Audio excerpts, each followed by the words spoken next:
अस्सलाम वालेकुम। Welcome back to my channel Nida's kitchen.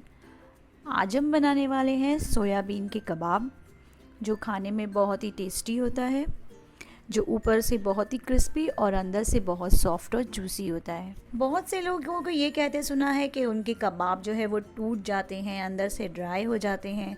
तो आज की वीडियो में मैं आपको कुछ ऐसे टिप्स बताऊंगी जिससे ना आपके कबाब टूटेंगे और ना ही वो अंदर से ड्राई होंगे, बल्कि वो ऊपर से क्रिस्पी और अंदर से बहुत ही सॉफ्ट एंड जूसी बनेंगे। तो आप इस मेरी वीडियो में एंड तक बने रहिए। तो चलिए रेसिपी शुरू करते हैं।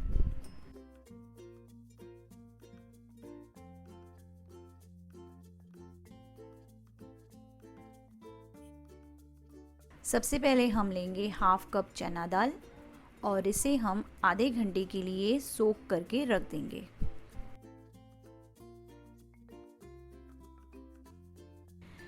मैंने 150 ग्राम सोया चंक्स लिया है और इसे मैंने 1 कप पानी में बॉईल कर लिया। एटलीस्ट 15 मिनट्स तक आपको यहाँ बॉईल करना है, जब तक चंक्स जो है वो एक्सपांड ना हो जाए।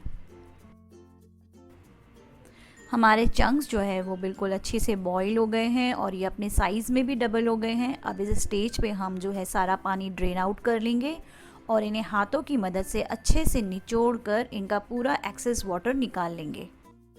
अब हम एक प्रेशर कुकर में अपने चंक्स ऐड करेंगे, चना दाल जो हमने भिगा के रखी थी।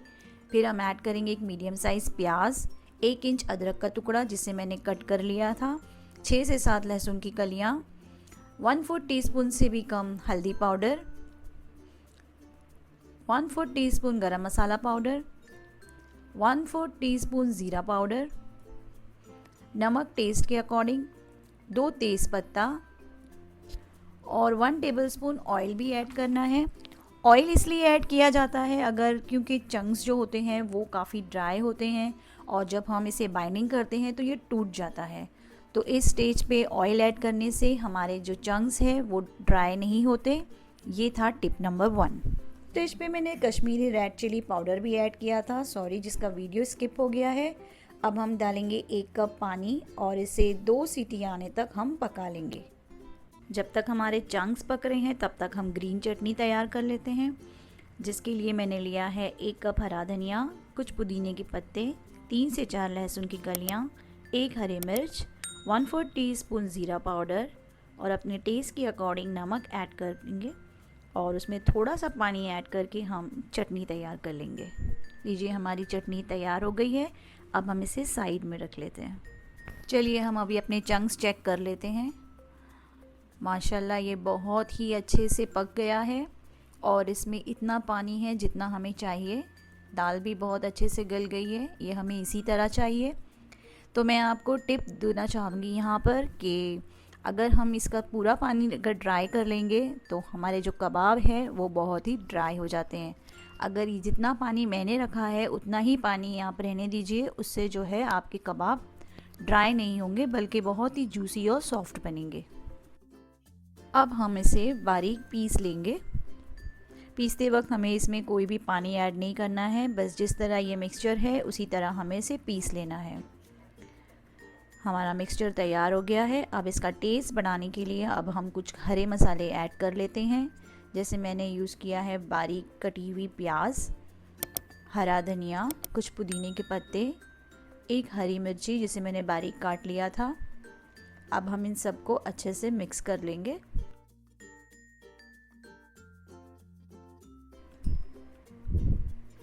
बैटर जो है यहाँ पर थोड़ा सा सॉफ्ट रहता है, इसलिए हमें कुछ ब्रेड क्रम्स भी ऐड करना है। मैंने यहाँ पर 1 कप ब्रेड क्रम यूज़ किया है। अगर आपका मिक्सचर अभी भी गीला है और बाइंडिंग नहीं हो पा रही है तो आप इस स्टेज पे ब्रेड क्रम की क्वांटिटी बढ़ा सकते हैं। अब हम कबाब का शेप बना लेंगे और सारे कबाब्स बनाने के बाद हम 10 मिनट्स के लिए इन्हें फ्रिज में रख देंगे, जिससे ये होता है ना कि फ्राई करते वक्त ये इजीली हैंडल हो जाएंगे। ये था टिप नंबर 3।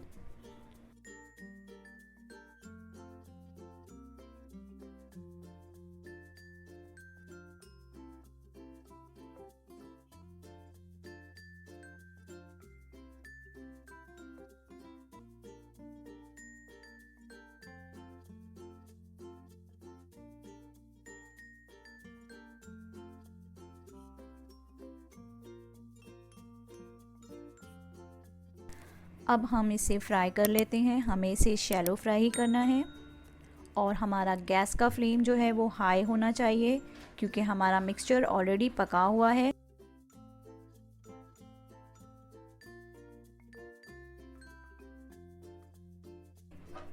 अब दोनों तरफ से टर्न करते हुए हम इसे गोल्डन ब्राउन कर लेंगे।